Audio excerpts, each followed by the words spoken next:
Hamas ने एक बड़ा हमला इजराइल पर किया है। इससे पहले इजराइल लगातार गाजा पट्टी पर हवाई हमले करता है। पिछले दिनों इजराइल के हमले में फिलिस्तीन के हजारों लोग मारे गए, न जाने कितने लोगों ने अपनी जान गंवाई। पर इस बार हमास ने जोरदार जवाब दिया है और हमास की ओर से किए गए ताजा हमले में इजराइल को बहुत बड़ा झटका लगा है।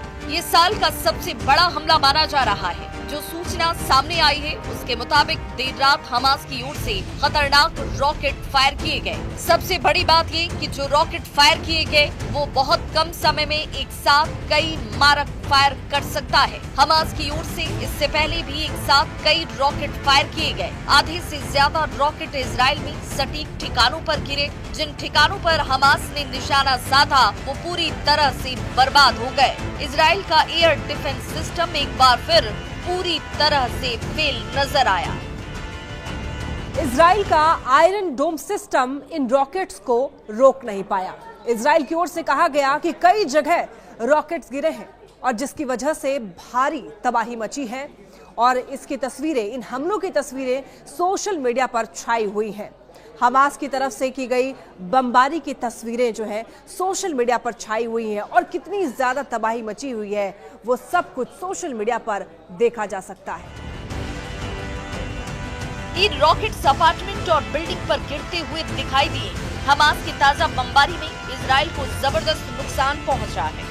इजराइल ने भी हमास की ओर से की गई बमबारी में नुकसान को स्वीकार किया है। इन हमलों में इजराइल के प्रधानमंत्री बेंजामिन नेतन्याहू सख्ती में हैं। कहा जा रहा है कि इजराइल पर हुए हमले में बहुत ज्यादा तबाही मची है, जान और माल का बहुत नुकसान हुआ है। इसकी सोशल मीडिया में बहुत चर्चा तक हो रही है। कुछ दिन पहले ही इजराइल के प्रधानमंत्री बेंजामिन नेतन्याहू ने अमेरिकी राष्ट्रपति डोनाल्ड ट्रंप से मुलाकात की थी, जिसमें गाजा पट्टी के ताजा हालात पर चर्चा हुई। पर इजराइल के प्रधानमंत्री बेंजामिन नेतन्याहू कोई जवाबी कार्रवाई कर पाते उससे पहले ही हमास ने इजराइल पर जोरदार एयर स्ट्राइक कर दिया। इसकी तस्वीरें जैसे ही सोशल मीडिया पर सामने आई, हर तरफ खलबली मच गई। ये हमले मध्य गाजा के दीर अल बलाह और अश्कलोन और अश्कदोद जैसे इलाकों में हुए। इस हमले में मिडिल ईस्ट में शांति के प्रयासों को गहरा धक्का लगा है। यही नहीं, हमास की ओर से हो रहे इजराइल पर ताबड़तोड़ हमले को रोकने में इजराइल का डिफेंस सिस्टम पूरी तरीके से नाकाम साबित हुआ। ना तो इजराइल का डोम सिस्टम काम आया और ना ही अमेरिका की तरफ से मिला गया हाईटेक डिफेंस सिस्टम काम आया। अब अगर आने वाले वक्त में इजराइल और ईरान का युद्ध होता है तो इजराइल पूरी तरीके से तबाह हो सकता है। जबकि ये डिफेंस सिस्टम इजराइल के लिए बेहद महत्वपूर्ण था। इससे पहले इजराइल अपने डिफेंस सिस्टम का पूरी दुनिया में बखान करने का कोई मौका नहीं छोड़ता था। इजराइल ने एंटी बैलिस्टिक मिसाइल सिस्टम और डोम सिस्टम की बढ़ चढ़कर चर्चा की, पर हमास के ताजा हमलों में ये सिस्टम फेल रहे और इजराइल की सुरक्षा को लेकर गंभीर सवाल खड़े हो गए।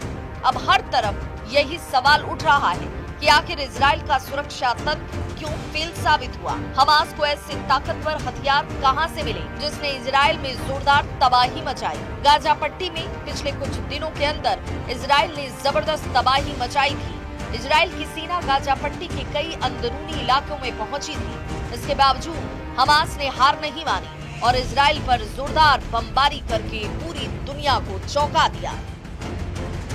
इजराइल का कहना है कि गाजा पट्टी के जिन इलाकों में हमास का कब्जा है वहां पर हमास ने कुछ विदेशी बंधकों को भी कैद करके रखा हुआ है और इन्हीं बंधकों को तलाशने के लिए इजरायली सेना चप्पा चप्पा छान रही है। हालांकि अभी तक इनका कुछ अता पता नहीं लगा है। ये भी कहा जा रहा है कि ईरान की ओर से हमास के अल कासिम ब्रिगेड के पास लगातार गोला बारूद की सप्लाई हो रही है। इन हमलों ने साफ संकेत दिया कि हमास झुकने को तैयार नहीं है। हमास ने ये कह दिया है कि इजराइल लगातार हमले करता रहा तो बंधकों की सही सलामत वापसी पर कोई वादा वो नहीं कर सकता है।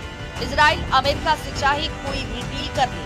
हमास ने दावा किया कि फिलिस्तीनी गाजा पट्टी से हटने वाले नहीं हैं। अगर इजराइल जबरदस्ती फिलिस्तीनियों को गाजा पट्टी से हटाने की कोशिश करेगा तो इजराइल की ये कोशिश सफल नहीं होगी।